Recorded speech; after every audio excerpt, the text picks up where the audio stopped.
En cada rincón de la patria hay una plaza, una calle, una escuela o un monumento que honran la memoria de José de San Martín.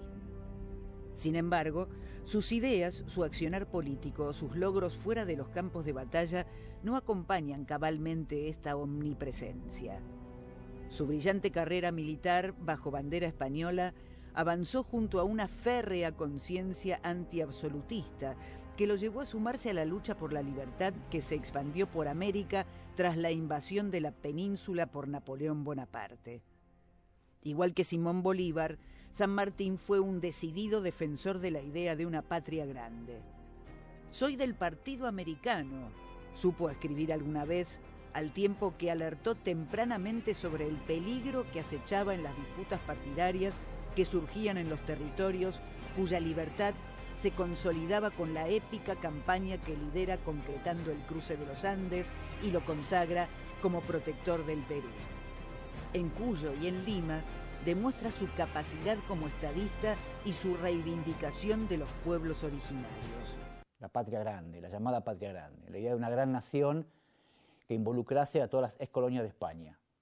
Entonces la perspectiva americanista en quien está concentrada básicamente la figura de San Martín y la figura de Simón Bolívar, ¿no? En los libertadores de América. San Martín, hay que decirlo con todas las letras, nunca se hubiera imaginado ser prócer de un país, porque lo que luego se va a llamar Argentina o Ecuador, lo que sea, es producto del fracaso sanmartiniano y bolivariano, ¿no? Que era la idea, todo lo contrario, no de que hubiese, no sé, 29 naciones latinoamericanas, no sé cuántas son, sino una gran nación americana. Eso obviamente no ocurrió y eso es producto de un fracaso, de una frustración, tanto de San Martín como de Bolívar. Presentado el tema, lo vamos a saludar a nuestro invitado de hoy. Agustín Rojas es historiador, doctor en historia, docente universitario. Gracias, Agustín, por estar. Bueno, ¿qué tal? Gracias por la invitación. ¿Coincidís un poco con el cierre que tenía el tape? ¿Es un fracaso de San Martín el hecho de haberse convertido en el prócer nuestro? Bueno, para empezar a desarmar un poco, creo que lo hacen ustedes mejor en la historiografía, ¿no? Desarmar un poco esos mitos. Bueno, sí, hoy un historiador es un destructor de mitos, o un deconstructor, mejor dicho. Me parece interesante lo que ha dicho, un poco quizá excesivo en los términos que usó. Es muy interesante ver la presencia de San Martín en nuestra historia, digamos. Lo más interesante que tiene esta figura es que podría representar lo que nosotros llamamos el arquetipo perfecto de lo que es un héroe solar. Es decir, una persona que en la historia de una nación, de cualquier nación, da la vida por su patria, por su pueblo y hace un aporte indispensable a su comunidad. No cualquier figura en todas las naciones reúnen esas cualidades tan nobles. Entonces no es casualidad que haya sido elegido, sobre todo por la mayoría de los historiadores, distintas corrientes ideológicas y políticas, como la figura emblemática de la argentinidad, ¿sí?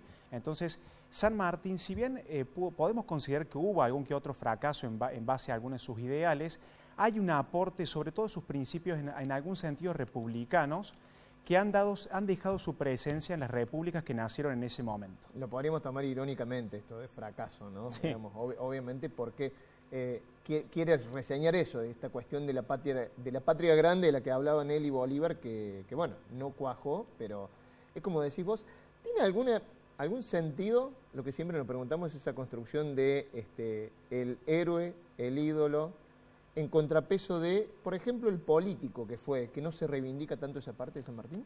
¿Agustín? Bueno, es muy interesante lo que vos estás diciendo, porque en realidad lo más interesante de San Martín es que es una figura paradójica.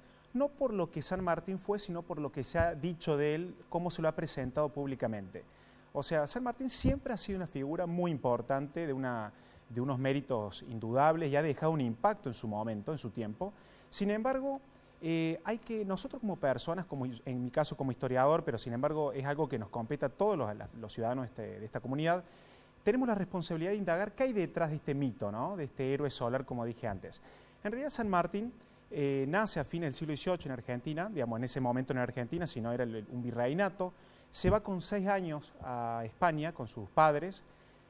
Ahí tiene lo que todos sabemos que es su gloriosa carrera militar, vuelve para prestar servicios a lo que era... Su gloriosa carrera militar que la empieza muy joven. Sí, muy joven. Tiene méritos importantísimos, 12, hay medallas. Ahora 13 años creo que empieza su carrera militar. Él está muy temprano en el ejército, era normal en esa época, claro. Pensemos, nos ubiquemos ahí, era muy reciente, digamos, la carrera de un militar que quería ser un militar profesional, ¿no? Alguien que estaba en la carrera militar.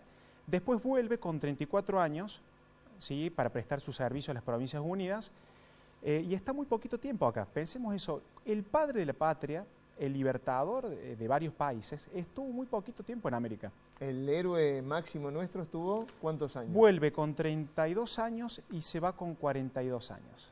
O sea, 10 años nomás. Exacto. En 10 años hizo todo lo que Exacto. hizo.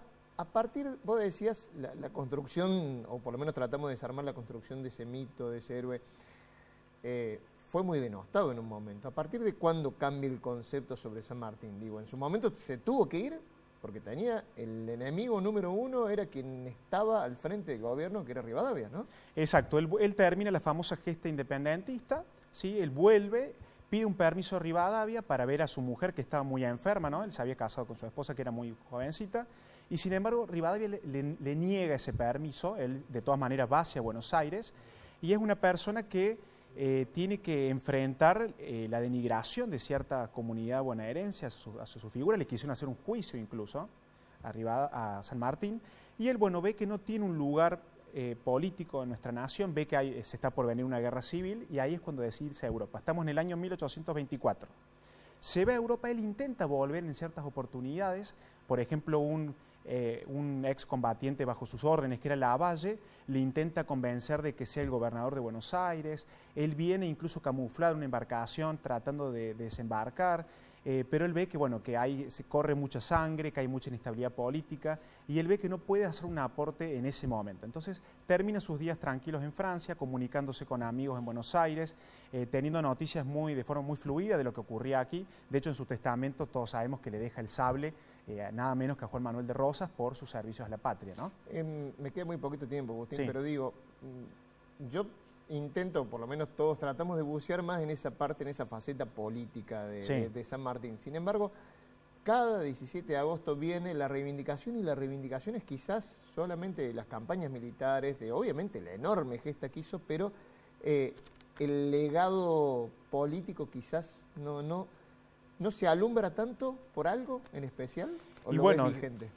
San Martín, lo más interesante que tiene justamente es eso, ¿no? Es ese aporte político que él tuvo, ¿no? Porque él no era solamente un militar, había un pensamiento político muy frondoso detrás de su figura, había un clima bien republicano en varios generales independentistas de ese momento, lo vemos claramente en Bolívar también. Pero, sin embargo, la figura heroica de él, ese mito tan resplandeciente, termina opacando a muchísimas otras personas y movimientos, organizaciones, que hicieron grandes esfuerzos para apoyarlo a San Martín y que concretó su plan continental. Estamos hablando, por ejemplo, de Güemes, de Juana Zurduy. Hubo un trabajo muy intenso de apoyo por parte de figuras indispensables que sin ellas San Martín no hubiera podido lograr sus grandes triunfos. El plan continental, ¿no?, que siempre se concentra su autoría en San Martín, fue obra de muchísimas personas que pudieron apoyarlo y que concretar esa gesta heroica, ¿no? No tengo más tiempo, te agradezco muchísimo la visita. Por favor, gracias a ustedes. Hay un podcast colgado en donde hablan de estas cuestiones largo y tendido. Contame dónde lo encontramos. Bien, hay un podcast, bueno, está en las páginas de la universidad, también está en YouTube, de una historiadora local, Marta Philp.